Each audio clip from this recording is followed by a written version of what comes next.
கோவில் என்றால் கோபுரம் காட்டும் தெய்வம் உண்டு அங்கே. உள்ளம் என்றால் முயன்று காட்டும் எண்ணம் வேண்டும் இங்கே. கோவில் என்றால் கோபுரம் காட்டும் தெய்வம் உண்டு அங்கே.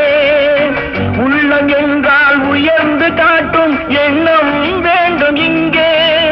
பிறந்த நாடே சிறந்த கோயில், பேசும் மொழியே தெய்வம்.